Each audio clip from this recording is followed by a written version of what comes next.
90 milhões em ação, pra frente Brasil, do meu coração. Olá, começa agora o episódio 10 do Ora Bolas.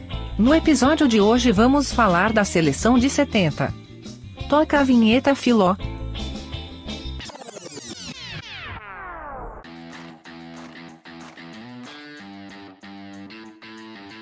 Obrigado, Maria! Salve a seleção! Começa agora o 10º episódio do Ora Bolas. Eu sou o Fernando Tancredo Tanque. Eu sou o Felipe Lopes, o Filó. E eu sou Henrique Gonçalves, o sem apelido, ou o homem de muitos apelidos. Olha aí, já mudou, hein? Tá certo, hein? Pra comemorar aqui o nosso 10º episódio, a gente tem um convidado especialíssimo, Fábio Padovani, do Futebol Nostalgia no Instagram. Tudo bem, Fábio? Fala, pessoal, valeu pela oportunidade aí de estar falando com vocês, agradecer o convite e vamos conversar um pouquinho, né, sobre Copa do Mundo de 70, já tô adiantando já um pouquinho do assunto. Futebol Nostalgia, pessoal, pra quem não conhece, é uma página aí muito legal do Instagram, recomendo muito todo mundo aí seguir, eles postam diferentes vídeos aí de vários jogos históricos, jogadores, realmente é uma página muito legal. É isso daí mesmo. A gente tem uma pegada mais nostálgica também, né, de levar um pouco da infância, né, dos seguidores, assim, mostrar um pouquinho videogame, essas coisas, mas é claro que a gente tem uma pegada que mostra um pouco da história do futebol, né, lembrar momentos marcantes, assim, né, para os torcedores, tanto da nossa seleção como dos clubes, né, brasileiros e mundiais. A gente tem uma página no Instagram, que é @futebolnostalgia, para quem quiser conferir. A gente também tem páginas no Facebook e no Twitter, que é @futenostalgia, FUTE Nostalgia, para quem quiser conferir também nas outras redes. Acho que vai ser um conteúdo legal para passar para vocês. Beleza. Não, realmente, assim, a página é muito legal. Até um post que eu vi que, na verdade, não é futebol de verdade, mas era o post do Rock Go, cara. Achei aquele post genial, post do Rock Go. Aliás, o Rock Go, um dos programas mais inteligentes, acho que, da história da televisão mundial. Aquilo foi uma coisa genial. Nossa, é verdade, né?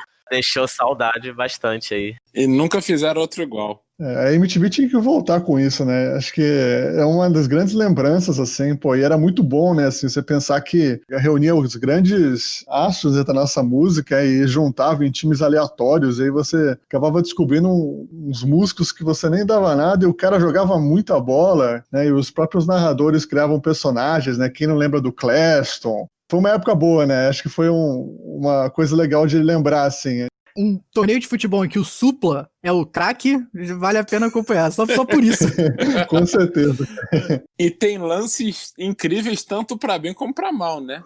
Até que a gente postou foi uma coletânea, né, de golaços, né? Você fica até impressionado, porque você imagina como é que esses caras fizeram esses golaços, né? Mas assim... É verdade. Como também tem os lances bizarros, né? De pelada mesmo. Então acho que essa era a grande graça do Rock Go, né? Ter espaço para todos esses tipos, né, de jogadores. Sim. Não, brincadeiras à parte, a página do Futebol Nostalgia, na verdade, foca mais em momentos marcantes mesmo do futebol, né? Gols históricos, até como o Padova falou bem aí, gols nostálgicos, assim, da nossa infância. Uma das coisas que a gente gosta de colocar é somente a narração da época, assim, para trazer um pouco da realidade da época, assim. Mas é isso aí, a página é bem legal mesmo. Curtam lá, sigam lá a página do Padova, Futebol Nostalgia. E também, né? Como a gente sempre pede aqui, para vocês seguirem a gente também, o Ora Bolas, nas redes sociais. A gente está como @orabolaspod no Instagram e no Twitter, Ora com H, pod, P-O-D. Estamos também nas diferentes plataformas que você usa para escutar aí o nosso podcast. Estamos no Spotify, Apple Podcast, Google Podcast, no Deezer. E estamos também no YouTube, se você preferir escutar a gente lá no YouTube também. Beleza? Hoje a gente vai falar do que é considerado por muitos o maior time da história do futebol e talvez até, né, o maior time de todos os esportes, que foi a seleção brasileira que ganhou a Copa do Mundo de 70 no México. O Filó vai falar um pouco do contexto histórico da época aqui no Brasil. Depois o Henrique pega para falar da formação daquela seleção, né, das diferentes convocações e tudo que ocorreu até o começo da Copa. Aí o Padova pega para falar da primeira fase. E depois eu falo do mata-mata e da final. Com isso, então, eu passo aqui pro Filó. O contexto histórico daquela época aqui no Brasil é bastante relevante, né, pra gente entender o que aconteceu na Copa de 70, porque a gente estava em plena ditadura militar aí a todo vapor, 2 anos antes da Copa, no final de 1968, tinha acabado de acontecer o AI-5, né, o Ato Institucional número 5, que foi aí o quinto de 17 decretos emitidos pela ditadura militar, depois do golpe de 64, e foi o mais duro de todos, né? Foi o ato que acabou resultando em perda de mandatos de alguns parlamentares que eram contra o governo, também intervenções ordenadas pelo presidente, tanto nos âmbitos municipais quanto estaduais, até suspensão de direitos, de garantias constitucionais, e isso tudo foi resultando num período de muita repressão e também foi o período mais violento da ditadura, em que basicamente a tortura foi institucionalizada. E isso tudo também tem muita relação com o futebol brasileiro naquela época. Como eu falei, a Copa de 70 acabou acontecendo durante o auge dessa repressão militar, da luta contra os opositores do governo. E nesse período do governo do general Emílio Médici, também tinha bastante contradição, porque os indicadores econômicos eram favoráveis. Foi o período chamado de milagre econômico durante a ditadura militar, mas também eram dados divulgados por uma mídia completamente censurada, né? Tinha muita maquiagem de dados e isso tudo escondia alguns outros problemas que estavam por trás desse desenvolvimento, como concentração de renda, aumento da pobreza e das desigualdades no país. E esse período também é bastante marcado por ter instaurado no Brasil um sentimento extremamente ufanista, né, de patriotismo, que foi justamente esse um dos principais pontos que o governo queria utilizar a Copa de 70 e a seleção brasileira. Eles queriam que, com a conquista da Copa, esse sentimento patriota fosse fortalecido. E foi até por isso que surgiu aquela canção famosa aí, que o Tanque também citou na abertura, que é a música Pra Frente Brasil. Salve a seleção! Ó, esse canto, hein? The Voice do Orabolas. Que talento nato! The Voice Ora Bolas! Já virei a cadeira aqui já. Apertou o botão, chamou ele pra sua equipe. Não, essa década de 70, realmente, a gente até aprende aí na escola, né, que foi essa década do milagre econômico, mas com uma situação política bem conturbada. E aí depois a década de 80, que seria conhecida também como a década perdida, né? Exatamente. E toda essa parte aqui que eu tô falando também, vou deixar uma indicação que hoje não vai ser de filme, vai ser de livro, que é um livro que eu estudei na faculdade muito bom, chama Ditadura Escancarada, do Hélio Gaspari. Então fica a indicação pro pessoal que quiser saber mais sobre essa época da ditadura. E falando de novo do General Médici, ele era muito fã de futebol. Isso fez com que aumentasse o interesse do governo na vitória brasileira da Copa de 70. E houve todo um processo militar para gerar um movimento que acabou estabelecendo uma identificação entre o governo e o futebol, né? Usando a paixão do brasileiro pelo esporte como forma de manipular um pouco a população ali e fazer uma propaganda do próprio governo. Aquela famosa tática aí antiga do pão e circo, né? De como se fosse usar o futebol para distrair a população dos problemas políticos e sociais que aconteciam no país. E ao mesmo tempo que a vitória da seleção brasileira acabou sendo incrível na Copa de 70, é muito triste a gente pensar que uma das seleções mais encantadoras de todos os tempos, né, contribuía para normalizar aí esse período extremamente repressor e sanguinário da ditadura militar. Numa época que futebol e política estavam intimamente ligados, muito mais até do que hoje. E a seleção acabou voltando do México com status de embaixadora informal, digamos, da ditadura, né? Pelo menos era assim que o governo via. E essa interferência do governo na seleção também começou já antes da Copa, né? Porque durante as eliminatórias o técnico era o João Saldanha. O Henrique vai até falar melhor depois um pouco dessa parte. Mas o João Saldanha é famoso, jornalista, também ele participou do Partido Comunista, era militante contra o governo. Então, dias antes do início da preparação da seleção para o Mundial, ele acabou deixando o cargo por pressão política, principalmente por se posicionar contra o governo militar. E tem até uma frase dele que ele diz que era muito difícil tolerar um cara com uma longa trajetória no Partido Comunista brasileiro ganhando força debaixo do nariz do governo. Ele acabou sendo substituído pelo Zagallo, né, que tinha sido jogador, campeão também da Copa do Mundo, e virou técnico da seleção poucos dias antes da preparação para a Copa do Mundo. Essa interferência continuou por toda a seleção, vários auxiliares também foram substituídos, os trabalhos foram coordenados por uma comissão técnica extremamente militarizada, e o diretor de esportes da CBD na época era o Jerônimo Bastos, que era um ex-militar, brigadeiro reformado. Ele foi designado como chefe da delegação e ele também acabou nomeando como encarregado da segurança da seleção o major Roberto Câmara, que anos depois foi apontado pela Comissão Nacional da Verdade como um dos maiores torturadores do regime militar. Então a gente vê que realmente a interferência nessa época na seleção era grande e era toda uma equipe técnica muito próxima dos militares e do governo do Médici. Nunca tinha ouvido esse negócio, não. Mas acho que é como você falou, né? Um pouco triste até que essa seleção que a gente idolatra até um certo ponto, né? Tenha sido associada com isso mesmo. Infelizmente, isso mostra aí mais um exemplo só que a gente tem, né, de uma seleção que é utilizada como mecanismo de campanha de um governo autoritário, né? A gente viu isso no episódio que a gente fala da Alemanha e Hitler usando tanto a seleção como o Schalke, Mussolini usando a seleção italiana, depois mais para frente a gente tem a seleção argentina em 78, também, né, o governo ali fez de tudo e mais um pouco para ganhar aquela Copa. O Franco com o Real Madrid também. Pois é, Franco com Real Madrid, exatamente. Futebol, por ser o maior esporte do mundo, acaba virando quase que o melhor meio de campanha e de propaganda, né, de muitos governos autoritários. Realmente, não é nada incomum, né? E também não só o futebol, como a gente falou até também no último episódio das Olimpíadas de 80, em Moscou, como propaganda, até em Pequim também, 2008. Então, é algo bastante comum. E o principal caso brasileiro é esse aqui que a gente está falando hoje.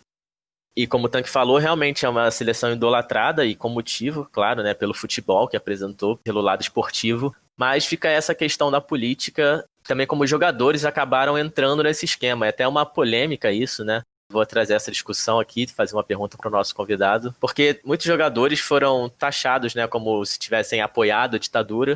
E não é uma questão tão simples assim da gente entender, porque era um clima de repressão grandíssimo no país, também somado ao ambiente militarizado da própria seleção. Então a gente tem que ver também um pouco do lado dos atletas, que provavelmente se sentiam inibidos, né, a protestar, talvez, ou a se posicionar. Pelé foi muito criticado aí ao longo dos anos. Ele disse até que cumprimentar um presidente era um gesto pessoal, não significava que ele apoiava a ditadura. Anos depois ele reconheceu que tinha consciência do oportunismo, né, dos governantes. O capitão daquela seleção, que era o Carlos Alberto Torres, ele disse em entrevista anos depois que o que interessava para eles era a carreira, que ele serviu à seleção brasileira e que naquela época ele ainda era muito jovem, só queria saber de futebol, não queria saber de política. Até o Tostão, que é um dos jogadores que sempre se posicionou mais politicamente, explicou que os jogadores só foram tomar conhecimento dos crimes da ditadura anos depois daquele período.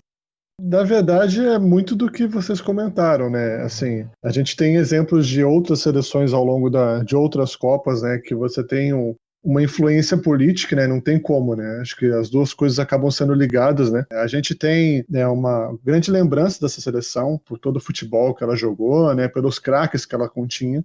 Mas é claro que esse momento histórico ele acaba, de fato, influenciando, né? Seja na forma, né, do comportamento dos jogadores, o técnico, né, da seleção que acabou saindo, quanto isso foi uma decisão política, quanto isso, né, teve essa influência.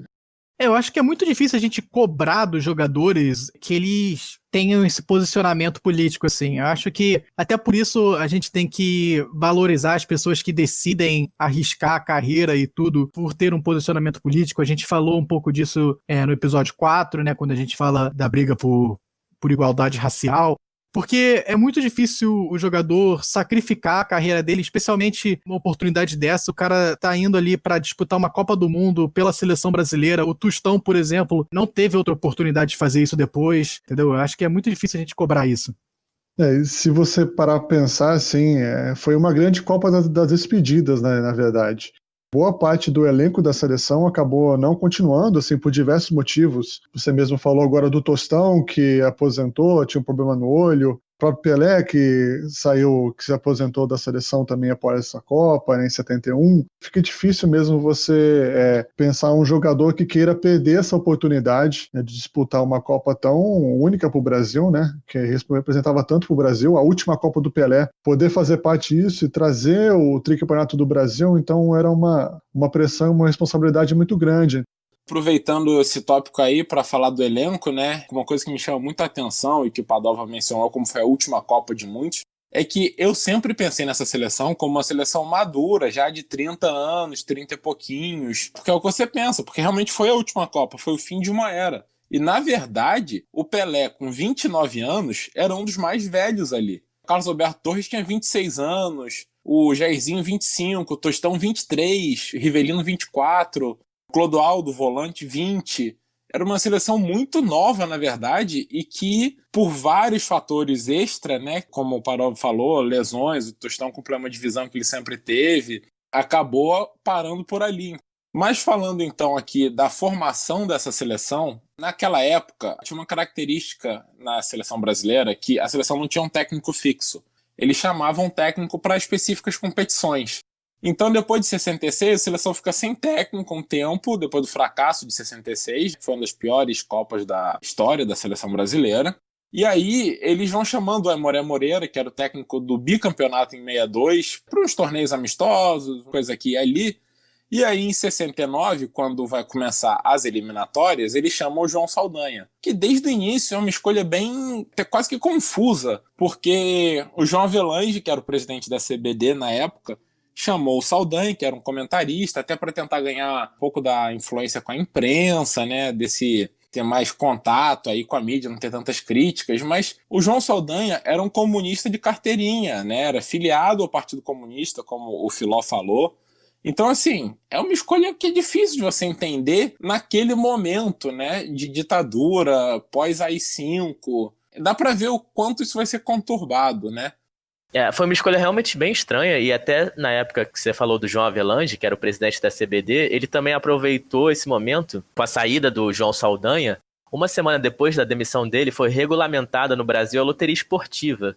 Foi por meio das receitas, né, da loteria e dos jogos de apostas que o governo e a Caixa Econômica Federal e a CBD, eles juntaram fundos, conseguiram esse dinheiro para financiar a preparação do Brasil para a Copa de 70. Então dá pra dizer que essa preparação foi o bicho, então.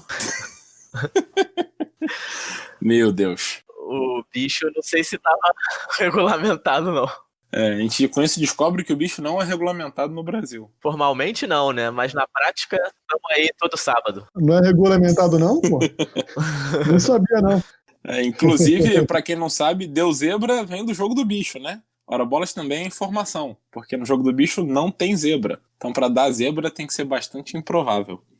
Bom, aí o João Saldanha entra, né? E até que foi bem, né? Ganhou os amistosos, as eliminatórias. O Brasil estava num grupo com Paraguai, Colômbia e Venezuela, então não teve nem graça. A Colômbia naquela época era bem fraca, a Venezuela nem se fala. E aí passou em primeiro fácil, se classificou para a Copa do Mundo. Só que, obviamente, como o Filó falou aí, esse atrito vai existir. Não tem como você tirar o atrito, né, do João Saldanha com o governo. E aí o último jogo que ele faz foi já em 70, em 4 de março de 70, o Brasil perdeu de 2-0 para a Argentina. E assim, eu acho bem fácil imaginar que isso aí é a desculpa perfeita, né, para o governo demitir o João Saldanha. Além disso, tinha críticas de que não jogava um futebol bonito. Tinha também uma questão que dizem que o governo queria muito a convocação do Dadá Maravilha, o atacante, né, o Dario do Atlético Mineiro, e o João Saldanha não queria. Então, assim, é uma série de casos que ninguém esperava, eu acho, que fosse demitido, mas não foi uma surpresa, porque era óbvio que aquilo ali não era harmônico, né? E aí, chama o Zagallo, um dos heróis do bicampeonato, né? Participou tanto de 58 como 62 como jogador, e vem aos 40 anos de idade como técnico, bem novo ainda, né? Bem inexperiente. Mas todo mundo diz até hoje que foi a seleção do Saldanha. O Zagallo pegou e botou pra jogar, né? Pegou e falou, vai lá, gente, faz o teu. E não é verdade. 7 dos 11 titulares, 7 dos 11 realmente jogavam com o Saldanha. Mas o Zagallo mudou, inclusive, a estratégia. O Saldanha ainda jogava no 4-2-4, que era o esquema tradicional de décadas no futebol, né? Eram 2 volantes só, e aí 2 pontas e 2 atacantes na área. E a Inglaterra, em 66, mudou para o 4-4-2. Foi a primeira seleção da história a ter sucesso com o 4-4-2, que é mais marcação, né? Tem 4 no meio campo. Você ocupa melhor os espaços, você trava, né? Você marca melhor. E você cria mais movimentação também, né? Então, o Zagallo faz algumas mudanças, e a principal delas é que ele tira o Edu, que era um ponta, e bota o Rivelino, que teoricamente era um ponta, mas vinha jogar pelo meio, cortava, chegava no Gerson, que era um dos volantes. Inclusive vou falar a seleção inteira, a escalação aqui, só para ajudar, né? Era Félix no gol, Carlos Alberto Torres, lateral direito, né, capitão, Brito e Piazza na zaga, o Everaldo na lateral esquerda. Aí os 2 volantes eram Clodoaldo e o Gerson, o Rivelino na ponta esquerda, Jairzinho na ponta direita, Pelé e Tostão no ataque. Só que essa seleção tinha o Gerson, que era fantástico, né? Era um volante, mas era muito habilidoso. O Rivelino, que jogava e se movimentava o tempo todo, então jogava pelo meio, jogava pela ponta, jogava por todos os cantos. O Jairzinho fazia o mesmo, né? Era o ponta direita, ia pro ataque, vinha pro meio, fazia de tudo. E o Pelé e o Tostão eram quase como se fosse o falso 9 que a gente tem hoje em dia, que se fala muito do falso 9. O Messi já jogou de falso 9, o Gabigol é falso 9, né? O atacante da área que sai para jogar, né? Vai para a ponta, vem para o meio, faz tudo. Então, era muito talento junto e de um jeito muito mais coeso do que a seleção travada do João Saldanha, que era 2 volantes, 2 pontas, 2 atacantes. Então, na verdade, tem o dedo do Zagallo aí que é muito, muito forte, né? Vocês viram como o Henrique deu aquele clubismo de passagem ali de leve, né? Como se a gente não fosse perceber essa comparação do Gabigol com Messi, Pelé, Tostão. Eu achei muito apropriada. Eu senti um pouco um exagero, assim, eu não concordo. Um pouquinho só de exagero, um pouquinho só. Só um pouco, realmente indefensável essa comparação aí. Eu achei muito apropriado. Eu acho que foi um grande mérito mesmo do Zagallo conseguir reunir esses craques no mesmo time e conseguir fazer jogar, né? Uma coisa é você colocar em campo e não dar liga, né? E ele conseguiu fazer isso, né? Na verdade, você vê também que como os jogadores, né, que, como você falou, o próprio Tostão, que não era um centroavante de ofício, aquele paradão, né? Ele fazia mais ou menos o que o Pelé fazia no Santos, o próprio Jairzinho, que nunca foi em ponta direita, né, o Rivelino, que não era um ponta esquerda, então assim, eram todos que jogavam, todos camisas 10, né, o próprio Gerson também, que tiveram que se adaptar para um bem maior, né, assim, é claro que o rei ali, o Pelé, ele acabava tendo a posição dele garantida e os restantes ao redor dele acabaram se adaptando para poder fazer com que a seleção desse certo. É muito legal isso e a gente está justamente aqui no episódio 10 do Hora Bolas, por isso, para homenagear aí todos os camisas 10, que se não era o número deles, era pelo menos o futebol dessa seleção, né? E isso que o Henrique falou aí da movimentação dessa equipe, como o Jairzinho corria pelo campo todo e tal, também tem muito a ver com a preparação da seleção antes da Copa, né? Que a delegação viajou para o México um mês antes da disputa da fase de grupos e se concentrou lá para se aclimatar à altitude de 2.000 metros e também para os jogadores já estarem habituados com o ar rarefeito quando tivesse a estreia na Copa do Mundo. Pois é, e isso é uma coisa que é marcante também, porque essa é a primeira vez que a preparação física é levada a sério, né, na seleção brasileira. Em 66 ficou claro que o Brasil tinha perdido na preparação para todas as seleções europeias, né? E aí levaram a sério e fizeram isso aí, que foi ir para o México um mês antes. A Inglaterra, por exemplo, foi para a Colômbia e ficou em Bogotá por um mês. Só que o clima em Bogotá é muito diferente do clima em Guadalajara, que é alto e quente. Então, isso acabou dando mais uma vantagem ainda ao Brasil. E, além disso, foi uma comissão bem maior. Tinha 3 preparadores físicos, né? Que eram o Parreira, que começou com a carreira como preparador físico, o Cláudio Coutinho, que sem clubismo nenhum foi quem montou o Flamengo de 81, e o Asmildo Chirol, que foi um preparador físico que foi para 3 Copas do Mundo pela seleção e depois até seguiu com o Zagallo. E a gente vai ver nos resultados da Copa do Mundo também aí o quanto essa preparação física falou mais alto. Se junta uma das seleções mais talentosas da história, uma das mais preparadas da história, e acho que não podia dar diferente, né? Uma última coisa que eu queria falar aqui, antes de passar para a Copa do Mundo em si, é que o Padova falou muito bem desses 5 camisas 10, o Tostão até não usava 10, mas eram os 5 craques dos seus times, né? E tem uma história que eu nunca consegui confirmar, mas que me contaram. O Gerson, ele é de Niterói, que é de onde eu sou também, então me contaram que o Gerson conta essa história, mas eu nunca vi ele falar ao vivo. Que o Jairzinho estava meio chateado porque o Jairzinho queria ser o camisa 10. E na verdade ele e o Gerson era 10 no seu time, o Rivelino era 10, o Jairzinho era 10, o Pelé era 10. E o Jairzinho estava falando pro Gerson, estava chateado que queria ser o camisa 10 e tal, e o Gerson falou: Jair, bota uma coisa na sua cabeça, você é o 10 no seu time, eu sou o 10 no meu, todo mundo aqui é craque, mas só tem um que é rei. Na seleção, não tem como tirar a camisa 10 dele. Então fica com a sua 7, fica feliz, você vai fazer gol pra caramba, eu vou botar a bola no seu pé todo jogo e você vai ser o artilheiro. Mas a camisa 10 é do Pelé. Se isso é verdade ou não, não sei, mas se concretizou, né? Acaba que funciona pro Jairzinho, porque a camisa 7 fica marcada como sendo a camisa do Jairzinho também, né? Camisa 10 não tinha como ficar marcada como sendo de nenhum outro que não fosse o Pelé. Com certeza, verdade, verdade. Todo mundo lembra da camisa 7 do Jairzinho também. E virou artilheiro da Copa, né? Então, realmente ele se consagrou ali também. Eu acho que ele nunca tinha jogado a camisa 7 antes, né? Na verdade, ele até relutou um pouquinho para usar, mas é isso mesmo, né? A questão é que você tá no time com o Pelé, então a 10 tem que ficar com ele, não tem jeito, né? Não tem como você tentar argumentar alguma coisa. Agora falando assim sobre a Copa em si, né? Como é que ela foi formada, como é que foram os grupos. O regulamento da Copa foi bem parecido com o que acontecia, na verdade, desde 54. Né? Eram 16 seleções, 4 grupos de 4. Os 2 melhores de cada grupo passavam para as quartas de final, né? Essas 16 vagas eram bem divididas. A grande maioria para a Europa, né, com 9 vagas. 3 aqui para a América do Sul, né, na Conmebol. 2 na CONCACAF, que uma já era do México, que era o país sede. Uma para a Ásia e Oceania e uma para a África. Então a gente já tem também uma participação mais global, mesmo que ínfima, mas né, a gente tem 2 principais novidades com relação a essa Copa. Primeiro, com relação às substituições, né? Foi a primeira Copa onde as substituições foram permitidas. Foi uma grande mudança, né? 2 substituições por jogo. Também a introdução do cartão amarelo e vermelho. Antes você tinha já essa questão da advertência, né? Tanto que seria equivalente ao cartão amarelo como a expulsão, que é o cartão vermelho. Mas era tudo falado, né? Você não tinha como se fosse algo que oficializasse isso como o cartão amarelo e vermelho. Um dos grandes motivos que gerou criarem, né, esse cartão amarelo e vermelho, utilizarem na Copa, foi na Copa anterior. Na Copa de 66, a gente tem um caso do argentino Ratín, meio de campo. Ele foi expulso pelo árbitro alemão, só que ele queria um intérprete para fazer com que ele realmente saísse. Ele se fez como se não tivesse entendido que ele estava sendo expulso, né? Tinha que ser argentino, né? E o legal dessa história dos cartões também é que as cores dos cartões acabaram sendo tiradas dos sinais de trânsito ou dos semáforos, aí, dependendo de como você chama. O vermelho e o amarelo. Basicamente, a gente tinha 5 sedes nessa Copa, 5 cidades, né? Na cidade do México, que é o Azteca, que era o principal estádio da Copa do Mundo. Em Guadalajara, a gente tinha o Jalisco, inclusive foi o estádio onde o Brasil jogou boa parte da Copa, né?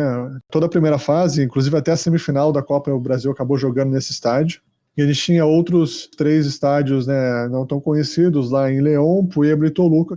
Sobre favoritos, né, assim, você pensando na época, você tinha alguns países que eram considerados favoritos, você não tinha um grande favorito. É claro que você tem que citar sempre a Itália, né, que era a atual campeã europeia, né, em 68, ela tinha o melhor jogador do mundo, que era o Gianni Rivera. Você tinha também a Inglaterra, que era a atual campeã mundial na época, que também vinha forte. E sempre você não pode excluir países como a Alemanha, que no caso na época era ainda a Alemanha Ocidental, e o Brasil, né. A Argentina não jogou a Copa de 70, isso porque aqui na América do Sul a Argentina caiu num grupo com a Bolívia e com o Peru, e ela acabou não classificando nesse grupo, né? O campeão do grupo classificava para a Copa, e quem classificou foi o Peru, na verdade. Falando um pouco agora sobre cada um dos grupos, né? O primeiro grupo era um grupo mais simples, não tinham grandes seleções, a gente tinha a União Soviética, os mexicanos, donos da casa, completava com a Bélgica e El Salvador também nesse grupo. O México acabou correspondendo, né, ao fato de ser mandante e classificando para a segunda fase do Mundial. Então, o fato é que eles conseguiram classificar junto com a União Soviética para a segunda fase. De fato, esse grupo do México era bem fácil. A União Soviética, você pode até falar que era uma seleção mais forte, mas Bélgica e El Salvador, a Bélgica tá com essa seleção belga agora, né? Que o pessoal fala muito. Famosa geração belga, marca registrada. É isso aí. Mas em 70, a Bélgica não era assim, nenhuma grande força, e El Salvador também não era uma grande força. O grupo 2 era o grupo da Itália e do Uruguai, né, que assim, não teve grande segredo, basicamente deu a lógica.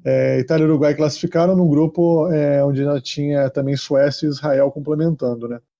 Agora o grupo 3, que é o grupo do Brasil, foi sede lá em Guadalajara. A primeira coisa que a gente tem que falar sobre esse grupo do Brasil é que é o grupo da morte, né. Para muitos, né, esse grupo do Brasil de 70 foi o grupo mais difícil que o Brasil enfrentou na história das Copas.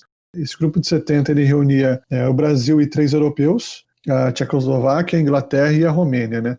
Primeiro, né, tem a Inglaterra, que era a atual campeã do mundo. A Tchecoslováquia, atual República Tcheca, é um time marcado porque foi vice-campeão mundial em 62, né, vice para o Brasil. Comparando com aquela seleção de 62, o único remanescente, né, que jogou aquela final era o próprio Zagallo, que na verdade agora era técnico. lembrando que o Pelé estava machucado.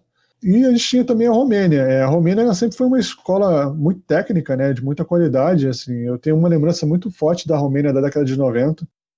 E, por fim, tinha o grupo 4 também. O grupo 4 é o grupo da Alemanha Ocidental, que tinha Bulgária, Marrocos e Peru também. Classificaram Alemanha e Peru. A Alemanha, assim como o Brasil, foram as únicas seleções a ter 100% de aproveitamento na primeira fase, né? E outro destaque desse grupo é o próprio Peru, né? O Peru ele conseguiu virar um jogo bem inacreditável contra a Bulgária, depois de estar perdendo de 2-0.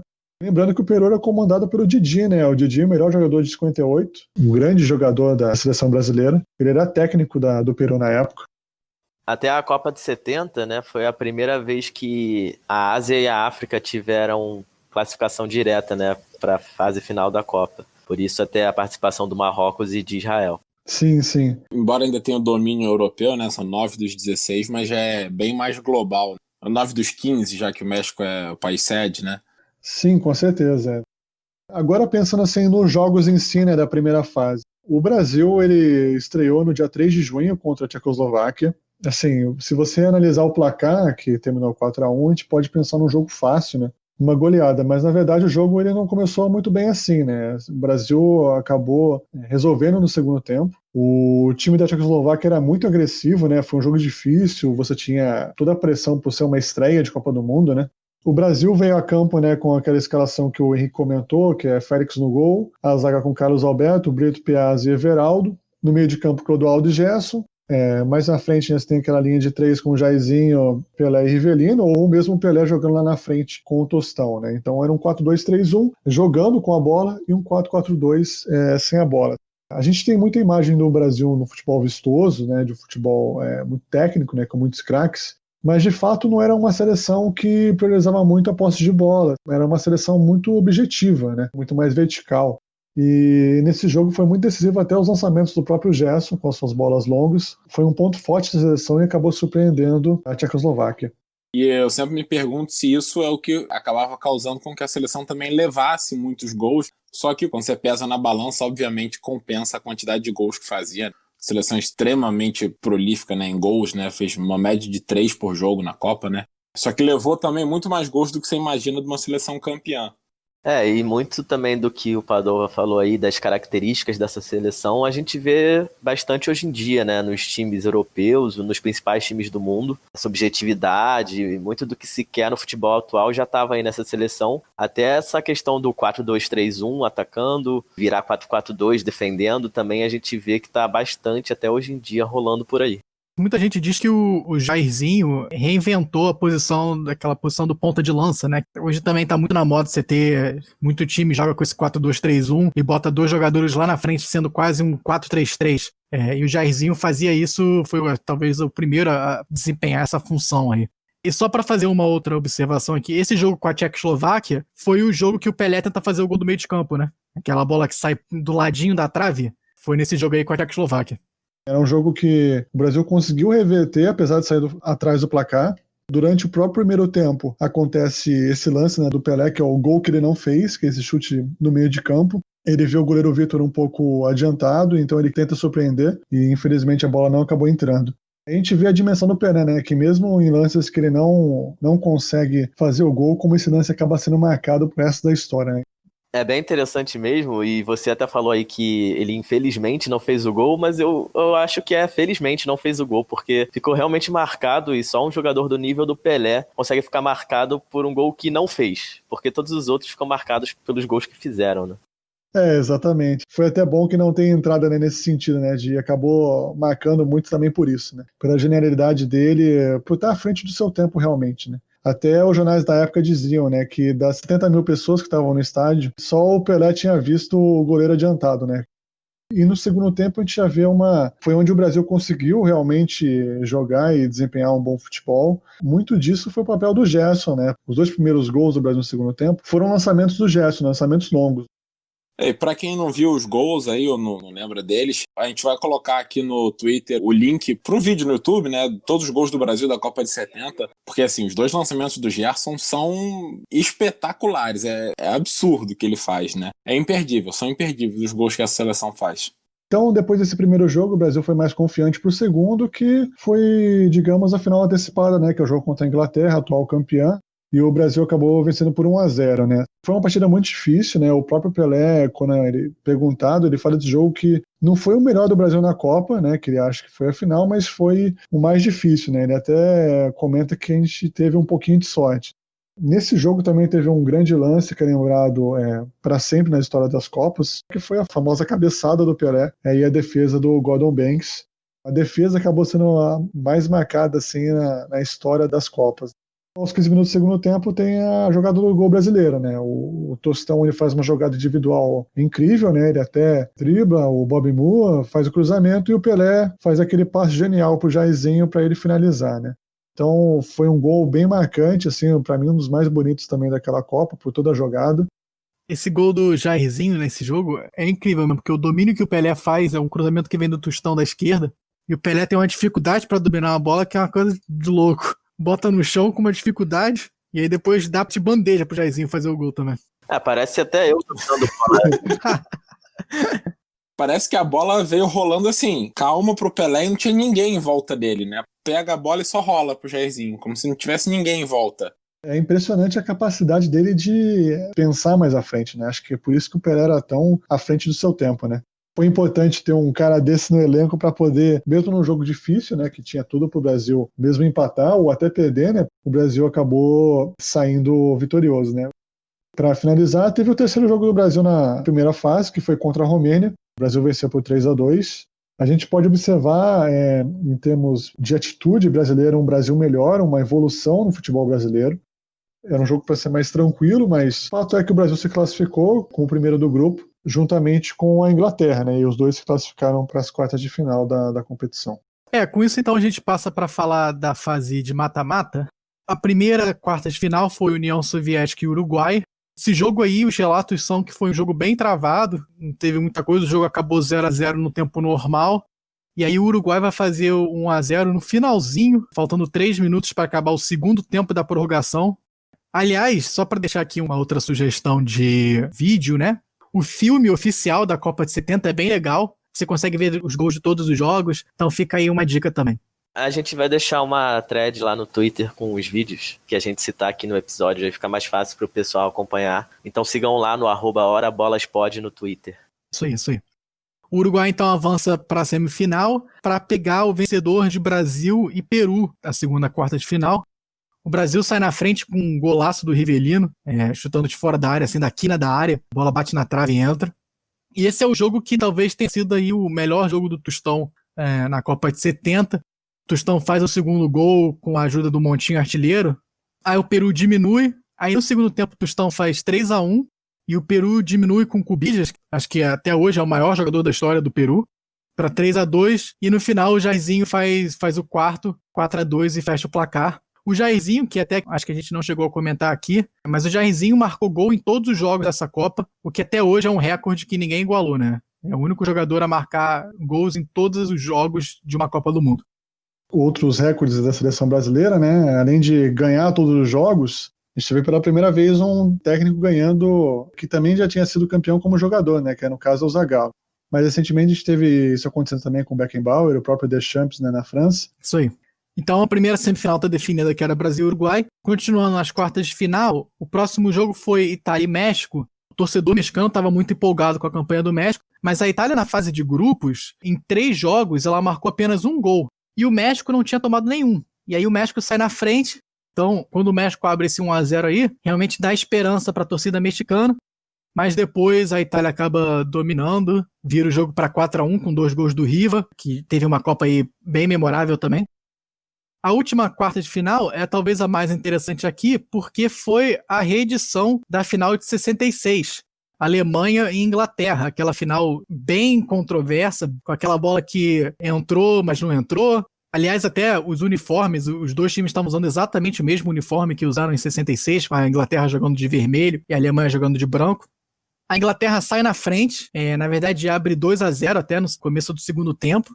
E aí parece que a Inglaterra vai levar com facilidade o jogo, mas a Alemanha volta no jogo, né? A Alemanha diminui com o Beckenbauer, E aí, faltando 8 minutos, aos 37 do segundo tempo, a Alemanha empata, faz 2-2 e leva para prorrogação, que nem foi em 66 também, né? Em 66 acabou 2-2 e o jogo foi para prorrogação.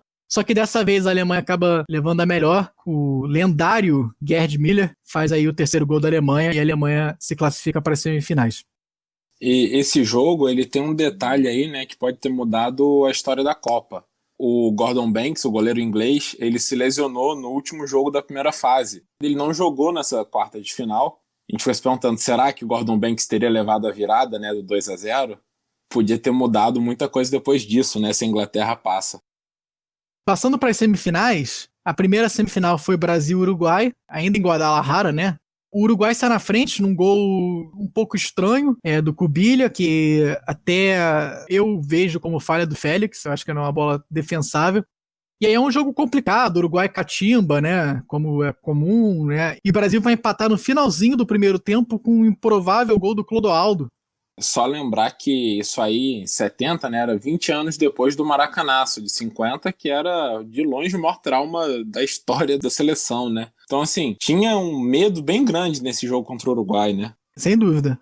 Com o jogo ainda em 1-1, é que tem esse lance genial do Pelé, né? Que, se eu não me engano, foi o Tostão que dá aquele passe pro Pelé. O Pelé finge que vai pegar a bola, deixa passar, e o goleiro passa descarado pela bola, e aí o Pelé, com gol vazio, acaba chutando pra fora. Ele tava desequilibrado também ali, né? Mas é esse lance que ficou marcado aí na história das Copas pela genialidade do Pelé, mas que acabou não entrando. E até é interessante ver que, na verdade, esse jogo estava empatado. Então, o fato que a bola não entrou poderia até ter sido mais impactante aí para a campanha brasileira.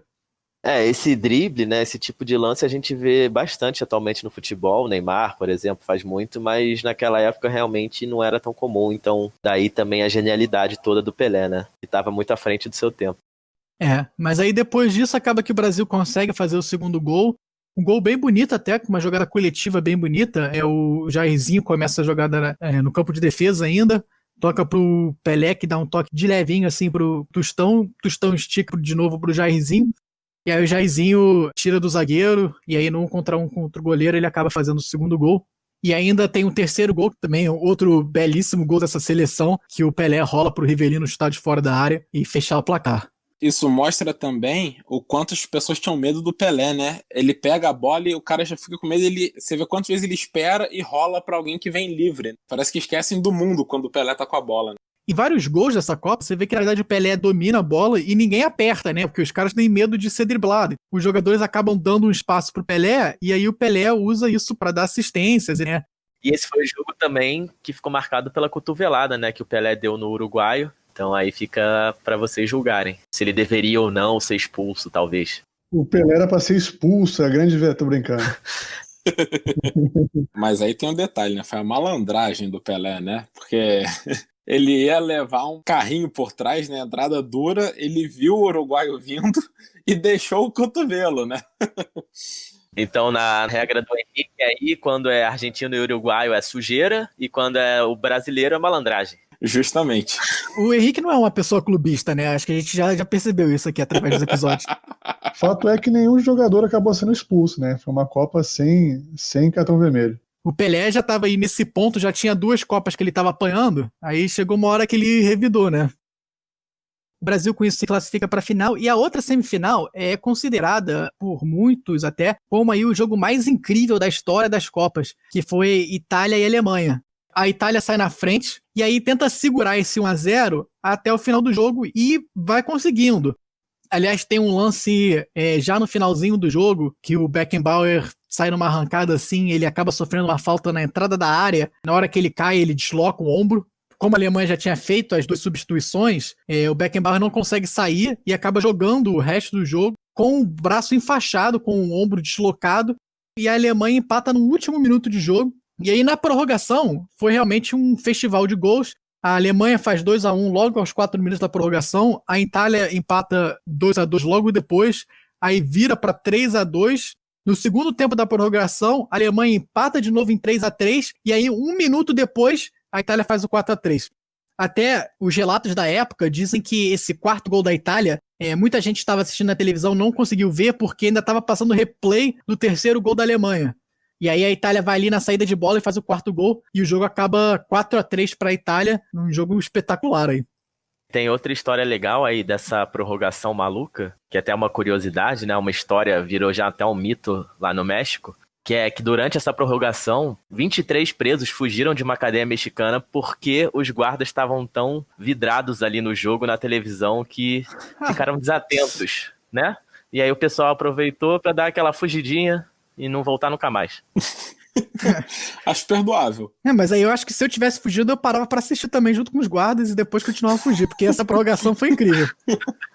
Para ali para ver um gol, depois vai todo mundo pro bar junto, tá tudo certo.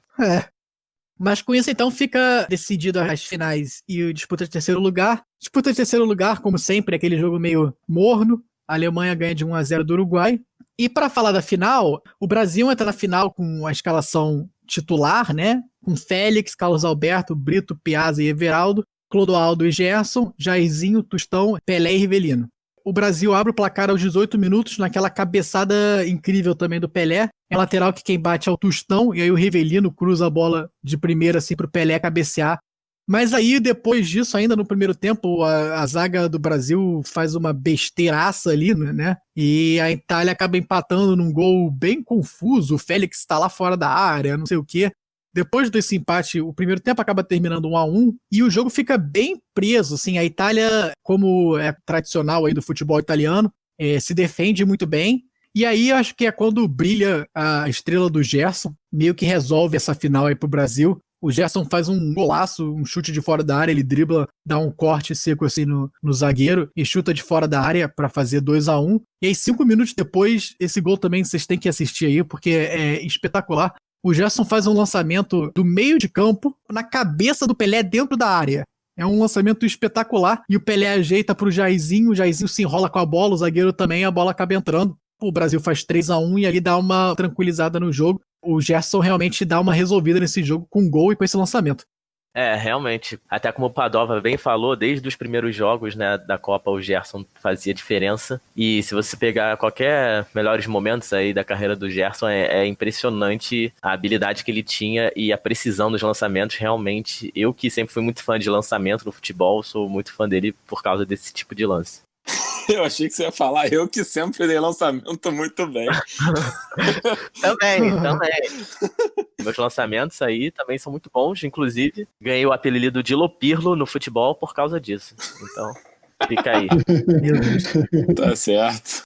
E falando desse lançamento aí, a ajeitada do Pelé de cabeça pro Jairzinho também é espetacular, né? Parece que ele ajeitou com o lado do pé em vez de cabeça, né? Perfeito, o lançamento vem de 30 metros de distância e ele dá um toque de cabeça como se não fosse nada. Esse gol é realmente muito bonito. Aliás, todos os gols do Brasil na final são bem bonitos. Só lembrando de novo pro pessoal que esses vídeos aí vão estar no nosso Twitter, então quem quiser ver, assistir enquanto ouve aqui também, dá uma conferida lá. Isso que a gente ainda nem falou do que é considerado o gol mais bonito da história das Copas, que foi o quarto gol brasileiro, já no final do jogo, 41 do segundo tempo.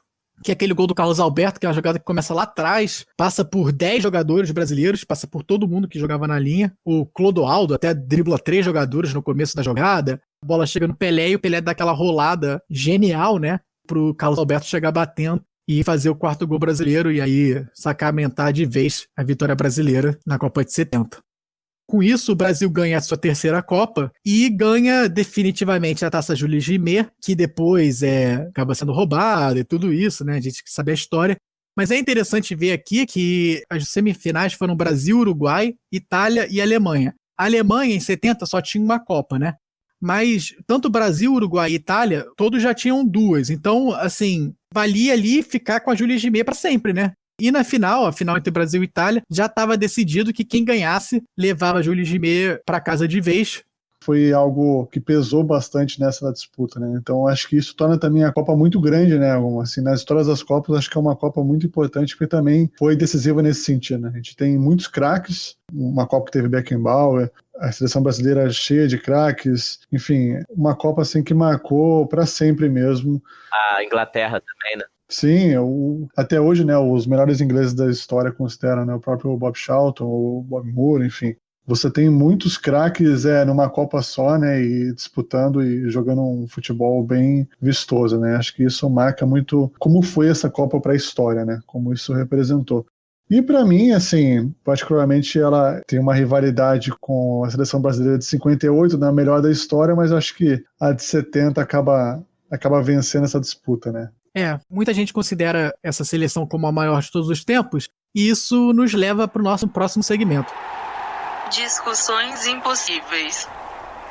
No segmento de discussões impossíveis aqui, a gente traz uma discussão que eu acho que vai ser interessante a gente fazer aqui.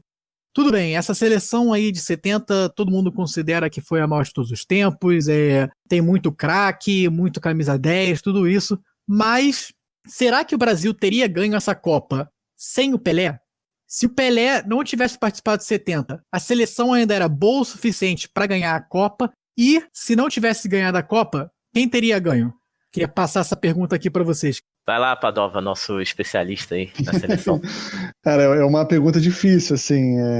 Eu acho que a seleção ela tinha a capacidade de ganhar mesmo sem o Rei, né? Você vê muitos craques ao redor dele, né? Se você pensar na história dos clubes, a gente tem Tostão, que marcou a época no Cruzeiro, o Rivelino no Corinthians, no Fluminense, Jairzinho no Botafogo, o Gerson, que jogou muito tempo no São Paulo, Carlos Alberto, o melhor lateral direito por muito tempo, né, considerado da história, Clodoaldo, enfim. Eu imagino que sim, mas de fato acho que o Pelé, apesar de muitos lances, você vê que de repente foi o gol de um outro jogador, um lance de outro jogador, só dele estar presente em campo, ele já consegue atrair a marcação, já consegue fazer de certa forma uma diferença, né? Apesar de eu não achar que foi o auge dele foi em 62, né, tanto com a seleção com o Santos, apesar dele ter se machucado naquela época. Mas eu imagino que o Brasil tinha capacidade de vencer, mas eu acho que ia ser mais complicado, assim, acho que alguns jogos que o Brasil conseguiu reverter, talvez sem o Rei, a falta da presença dele fosse mais complicado, porque o nível do futebol, assim, você tinha grandes seleções do outro lado, a Itália, atual campeã europeia, a própria Alemanha jogando direitinho, a Inglaterra, que assim, ela acabou sendo eliminada pela Alemanha, né, nas quartas, mas tinha um time muito forte, assim, que por questão de detalhe, o Brasil quase não acabou perdendo na primeira fase, né. Felizmente o Si não entra em campo, né, então é difícil a gente ficar analisando coisas que não aconteceram, mas eu imagino que o Brasil conseguiria ganhar sim. Só para aproveitar o Si, aumentando ainda mais os Sis, né? Embora eles não entrem em campo, mas é o único jeito que a gente tem de fazer essa discussão, né? A ideia das discussões impossíveis é o Si entrar em campo, sim. Aqui o Si entra em campo. Tá certo. Eu acho que sem o Pelé o Brasil teria ganho. Acho que assim, a preparação física, né, como a gente falou desde o início aí, era muito maior, né, a capacidade física do time inteiro. Tanto que a maioria dos jogos foram matados no segundo tempo, né? Mas o que eu fiquei me perguntando depois de estudar essa Copa e ler mais e se o Gordon Banks também não tivesse se machucado? Porque esse 3-2 da Alemanha na Inglaterra nas quartas de final tem pelo menos 2 falhas do goleiro inglês. Uma paçocada daquelas que ele deixa a bola passar e uma que ele foi pego no meio da área passeando. E no terceiro gol ele não sai debaixo do gol também, não sai da linha do gol. Eu acho que o Gordon Banks não teria levado pelo menos 2 desses gols, e com isso a Inglaterra teria passado. E aí, será que numa final Brasil-Inglaterra com o Gordon Banks e sem o Pelé, o Brasil ganharia? Essa que acho que foi um 1-0, que foi com certeza o jogo mais difícil do Brasil na Copa, 1-0 contra a Inglaterra na primeira fase. Ia dar um jogo bem bom, bem pesado aí, e aí eu não sei se o Brasil ganharia. Seria talvez um confronto histórico aí até hoje, se tivesse acontecido. Até para puxar um pouco disso, esse jogo do Brasil, esse 1-0 aí contra a Inglaterra, esse gol basicamente sai da genialidade do Pelé. Então, assim, dá até para imaginar que se o Pelé não tivesse ali, talvez esse gol nem acontecesse. E até pra gente dar uma pensada aqui, se o Pelé não jogasse essa Copa, quem jogaria no lugar dele? Talvez fosse o Edu. É uma queda grande aí de qualidade do Pelé pro Edu, né? Ficaria bem mais complicado do Brasil ganhar essa Copa sem o Pelé. E aí, até se a gente fizesse esse exercício aqui, vamos supor que o Brasil não ganhasse da Inglaterra na fase de grupos, o Brasil se classificava em segundo, e aí pegaria nas quartas de final já a Alemanha, com toda a base que ganharia a Copa de 74, e aí depois pegaria Itália na semifinal, depois pegaria Inglaterra talvez na final. Seria complicado uma Copa sem o Pelé. Eu acho que se o Pelé não jogasse, eu acho que na verdade o Zagallo puxaria o Rivelino para a posição do Pelé.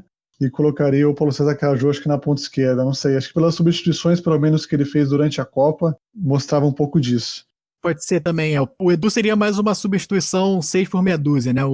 Para botar o Caju, aí mudaria um pouco a posição dos jogadores, mas realmente funcionaria também.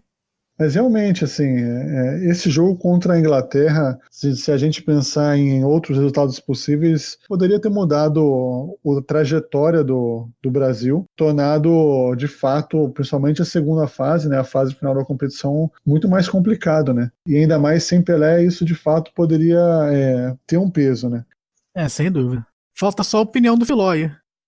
Não tenho muito mais a acrescentar, não. O pessoal já falou muito bem aí. Só para resumir aqui, eu acho que, como vocês já comentaram, sem o Pelé, o Brasil teria sim chance de ser campeão. Seria um caminho mais difícil, talvez, mas chance teria. Não sei se seria ou não, mas o que eu acho é que mesmo se fosse campeão, esse time não seria considerado o melhor da história como é hoje, sem o Pelé.